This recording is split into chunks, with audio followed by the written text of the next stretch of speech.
La naturaleza acá nomás. Un podcast de Red Naturalia. La biodiversidad en el lugar donde vivimos. Cuando escuchás hablar de roedores, ¿qué imagen se te viene a la cabeza?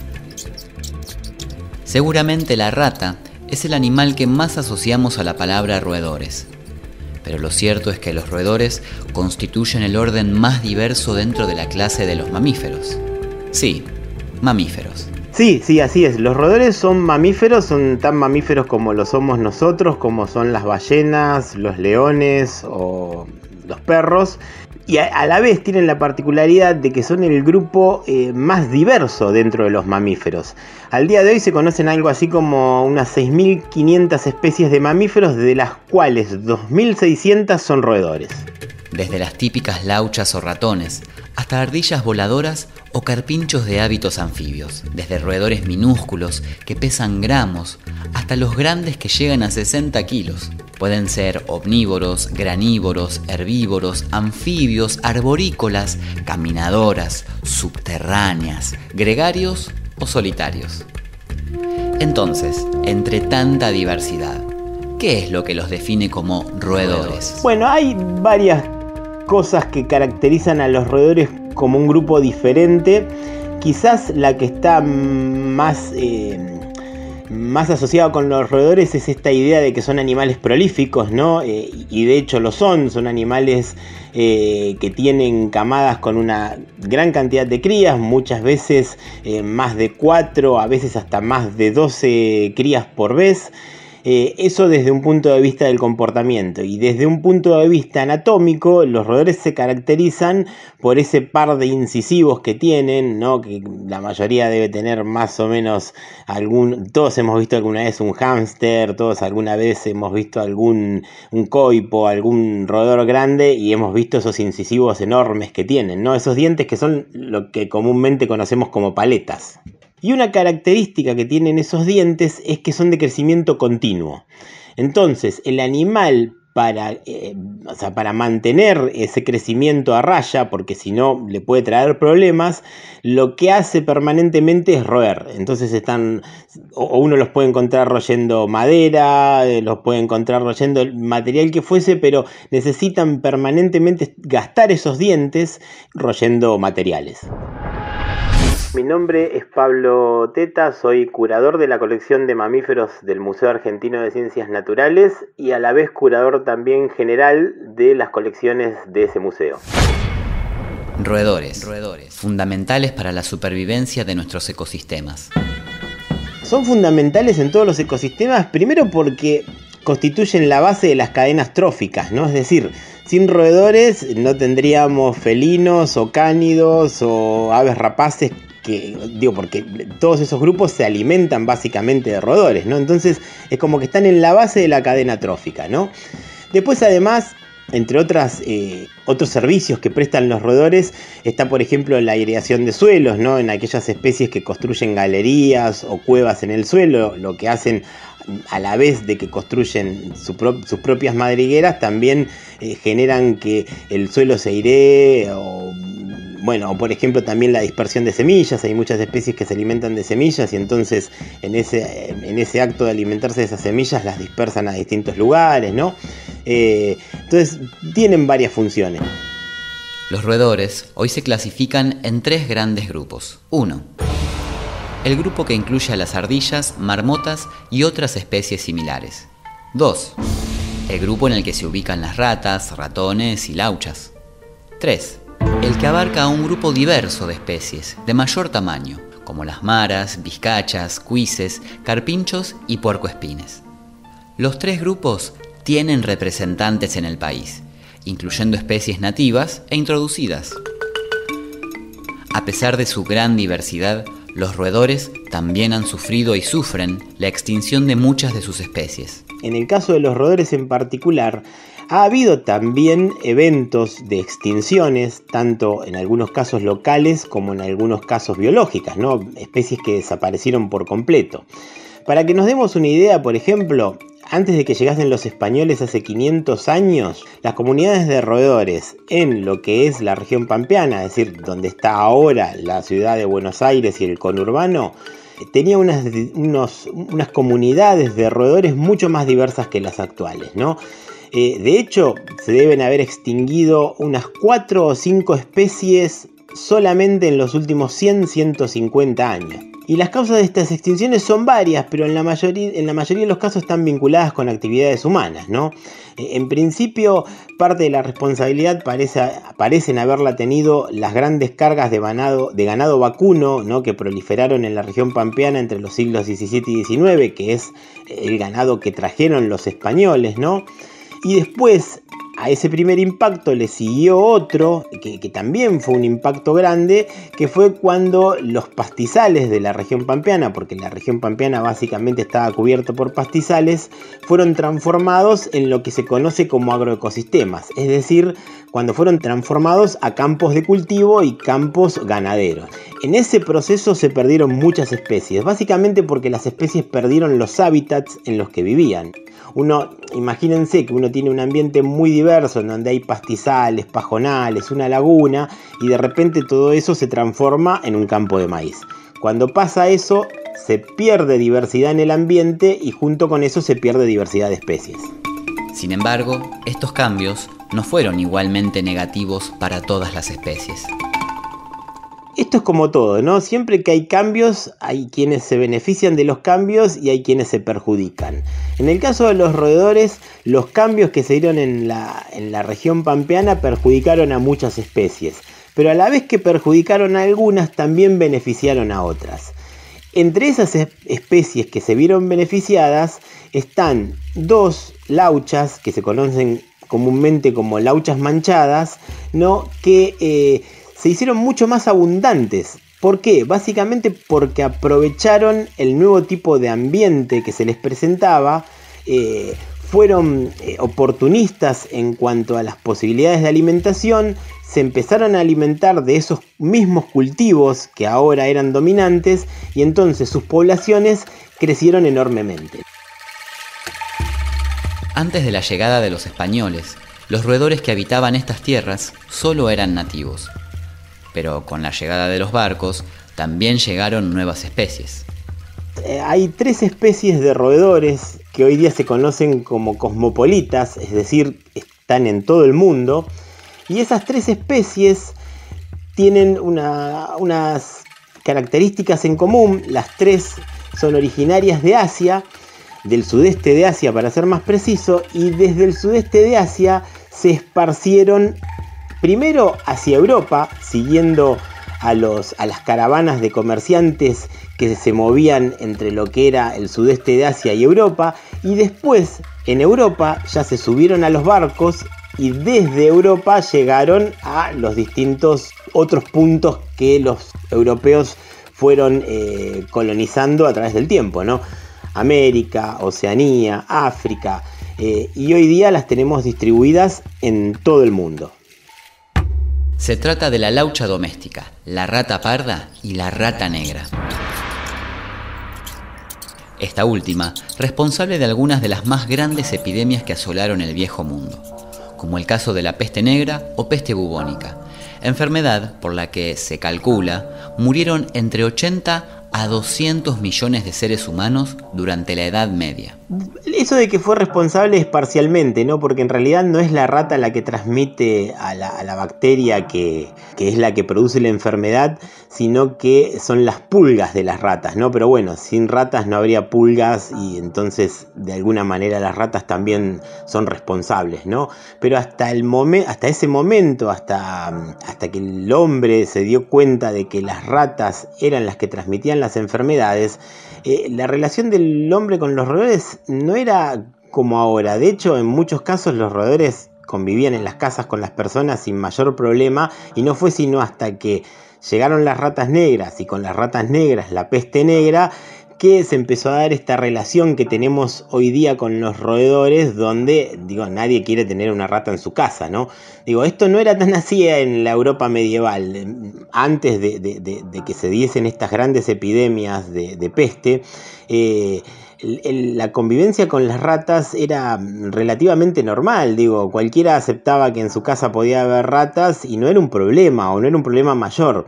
Desde el momento en que las ratas quedan tan asociadas con estas epidemias que diezmaron Europa, ¿no? Porque estamos hablando de miles de muertos, desde ese momento es que nuestra relación con las ratas empieza a cambiar, ¿no? Y entonces ahí ya esto de que la rata anduviese en la casa ya no era una idea que cayese tan bien. Mi nombre es Pablo Teta, soy curador de la colección de mamíferos del Museo Argentino de Ciencias Naturales y a la vez curador también general de las colecciones de ese museo. En la actualidad, las especies cosmopolitas como la rata negra, la rata parda y la laucha doméstica se distribuyen ampliamente por todo el mundo, habiendo alcanzado incluso islas oceánicas remotas, donde son un flagelo para los huevos y pichones de aves marinas. En la mayoría de las grandes ciudades, las ratas y lauchas son animales comunes, que habitan tanto dentro de las viviendas como en parques, plazas, baldíos y terraplenes de ferrocarriles. Por todos lados podemos verlos. Su éxito radica en dos características. Son prolíficas y pueden comer de todo, o casi todo. No es el caso de todos los roedores, ¿no? Porque, hay especies de roedores que son muy especialistas en lo que comen y por ahí comen solamente semillas o por ahí comen solamente pasto, o hay algunas especies que prefieren los insectos o lo que fuese. Pero en el caso de estas tres especies, una de las características que tienen es esto de que son omnívoras y básicamente pueden comer casi cualquier cosa que coma el hombre, ¿no? O almacene el hombre, e incluso los desechos, ¿no? Por eso muchas veces uno en las ciudades ve que las ratas están entre las bolsas de basura, o a veces las puede encontrar en algún lugar donde se junten desechos de comida, como puede ser en la puerta de algún restaurante o lo que fuese. Entonces, esa es una de las características que tienen, que las hacen, en particular a estas especies, o que hacen que sean tan adaptables, ¿no? A distintos tipos de ambientes, ¿no? Y la otra característica que tienen es que si tienen comida suficiente se pueden reproducir todo el año, ¿no? Es decir, básicamente son máquinas de producir crías. En las grandes ciudades los desperdicios sobran, y las ratas, por decirlo de alguna manera, también. Hay estudios que sugieren que en la ciudad de Buenos Aires podría haber de 7 a 9 ratas por habitante. Pero saliendo de las grandes urbes, el paisaje cambia, y también las especies de roedores que dominan la zona conurbana, el ratón de campo y el colilargo. El colilargo, especie tristemente célebre por ser uno de los vectores del virus Hanta. ¿Y por qué esta especie está ahí y no es más abundante en los campos de cultivos, no es más abundante en las ciudades? Bueno, básicamente porque en el conurbano existe el tipo de ambiente que le resulta más propicio a esta especie.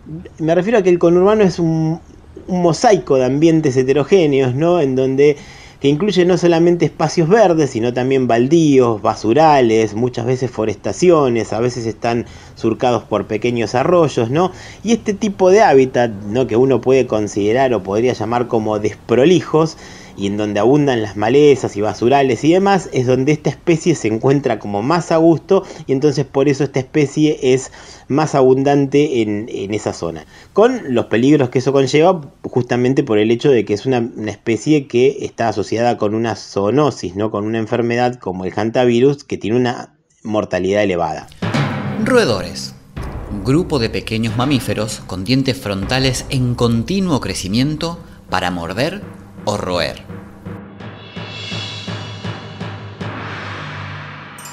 En la región pampeana habitaban típicamente otras especies de roedores, mucho más grandes y más amigables para las personas que las lauchas y los ratones. Cuises, coipos, carpinchos, tucotucos, vizcachas. Mucho más amigables, ¿no? Y con los que el hombre ha desarrollado otra relación, ¿no? De hecho, pensemos que esas son especies incluso que son apreciadas por su carne, ¿no? En muchos lugares, ¿no? Entonces no es la relación que tenemos con la rata, en donde a muy poca gente se le ocurriría comer una rata, cosa que ocurre por ejemplo en el sudeste de Asia, ¿no? En el sudeste de Asia las ratas son buscadas también por la carne, pero bueno, es otra cultura, ¿no? Y en el caso de estos roedores, de las especies grandes, en lo que es o lo que fue la ciudad de Buenos Aires, había y hay varias especies.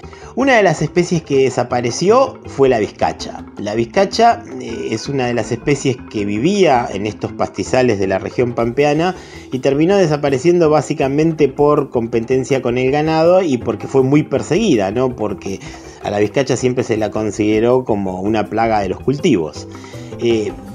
Así como la vizcacha desapareció, hay otras especies que se las rebuscaron, ¿no? Y se adaptaron a los nuevos ambientes. Un caso típico es el de los cuises, que se las han arreglado para subsistir en baldíos y parques más o menos grandes.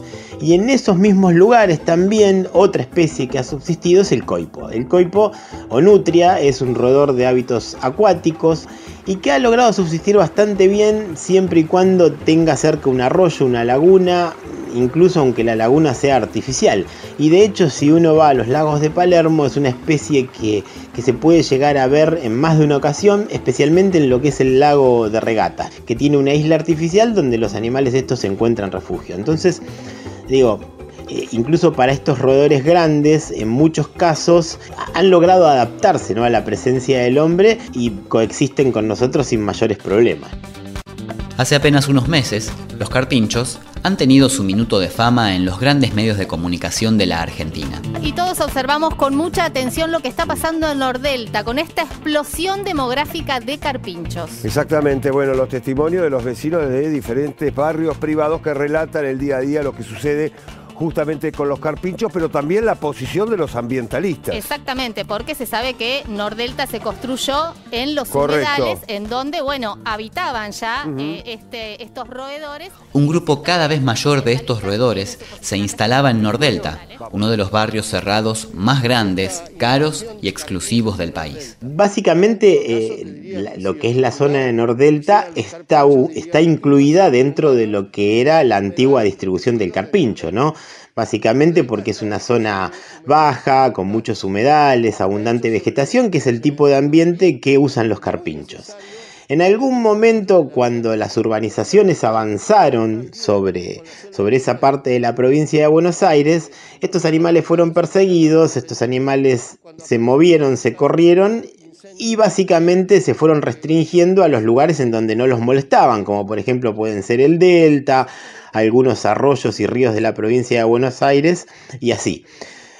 La cuestión es que, claro, cuando se instalaron estos barrios privados, que son barrios que incluyen espacios verdes mucho más grandes, lagunas artificiales, abundante vegetación, los carpinchos encontraron de nuevo un ambiente propicio para vivir y como nadie los perseguía, nadie los molestaba, básicamente los animales terminaron teniendo densidades de población grandes, ¿no? Reserva Ecológica Costanera Sur, Ciudad de Buenos Aires, Argentina. Científicos del CONICET observan e investigan la aparición de un tipo de especie de roedor cuya tamaña proliferación resulta extraña. Es bien interesante la historia de esa especie porque este ratón que vive en ambientes de humedales, con abundante vegetación, siempre cerca del agua, es una especie que es rara en todos lados, en ningún lado es abundante, excepto en la Reserva Ecológica de Costanera Sur. No tenemos muy claro de por qué es así, pero sí sabemos que la Reserva Ecológica de Costanera Sur es un espacio que se ganó al río, es decir, es un espacio que se generó de forma artificial y en el cual, en el momento en que se generó, no había ninguna especie de ratón. Lo que suponemos es que el ratón aterciopelado tuvo la suerte de llegar primero a la Reserva Ecológica de Costanera Sur y al no tener competencia con otras especies se hizo mucho más abundante que en otros sectores de su distribución. Roedores. De todos los roedores, las ardillas se encuentran entre los que generan más simpatía en el público en general. Las ardillas son simpáticas, de eso no hay duda, y son probablemente de los roedores más carismáticos que hay, al punto que mucha gente se sorprende cuando se entera que las ardillas también son roedores, ¿no? Porque claro, uno tiene siempre la imagen del roedor como rata y entonces la ardilla es un animal lindo, no puede ser un pariente de la rata, pero bueno, sí, lo es. En el caso de Argentina hay básicamente 2 especies nativas, es decir, 2 especies que son propias de Argentina pero que viven lejos. Una está en Misiones y la otra especie vive en Salta y Jujuy. Pero en el caso particular de lo que es el conurbano de Buenos Aires, hay una especie, que es la ardilla de panza roja, que ha sido introducida por el hombre. Es decir, se trajeron algunos ejemplares en la década del 70, que en un determinado momento se pusieron en libertad, y a partir de esa primera población, la ardilla se ha ido expandiendo por distintos lugares. Y esto conlleva ciertos peligros, ¿no? Porque, todos sabemos que introducir animales en un ambiente que no es su ambiente nativo siempre de alguna manera trae problemas, ¿no? En el caso de las ardillas, por ejemplo, sabemos que, se comen los cables, son dañinas para los cultivos, para los árboles, ¿no? Pero claro, el hombre las ve como animales simpáticos, entonces la mayoría de las personas no se dan cuenta por ahí que llevar ardillas de un lugar a otro no está bien. Y esto está sucediendo porque de repente nos empezamos a encontrar con poblaciones de ardillas en el Botánico o mucho más lejos en la provincia de Córdoba y en la provincia de Mendoza, y básicamente son animales que alguien ha traslocado, ha llevado de un lugar a otro, quizás pensando que son lindos y entonces es lindo verlos corriendo por los árboles, sin darse cuenta en todos los problemas que puede traer eso, ¿no? Ya sea para las producciones locales o, por ejemplo, como les decía antes, porque se comen los cables de electricidad. Toda esta información sobre los roedores y otras especies solo es posible conocerla y difundirla gracias a las colecciones en los museos. En muchos casos, los ejemplares de museo son la única referencia, la única prueba fehaciente de una especie y su paso por los distintos rincones del mundo. Otro caso similar es el de las lauchas manchadas, del que ya hablamos antes, que son las especies más frecuentes, ¿no? Como les contaba antes, en los campos de cultivo, pero que hasta hace 30 o 40 años también estaban en algunos sectores de lo que es la ciudad autónoma de Buenos Aires. Por ejemplo, si uno iba a lo que es la zona actual de Flores, de lo que es el barrio de Flores, en la década de 1960, por ejemplo, parte del barrio estaba todavía cubierto por grandes baldíos y bañados, ¿no? Entonces, en esos lugares todavía había algunas especies que hoy día están restringidas a zonas rurales, y de la misma manera sabemos que esas especies estaban ahí básicamente porque tenemos colecciones de museo de la década del 60 que registran a esas especies en esos lugares, y que sin esos materiales sería muy difícil, como les decía antes, imaginarse que esos animales estuvieron ahí. La naturaleza acá nomás, un podcast de Red Naturalia. La biodiversidad en el lugar donde vivimos.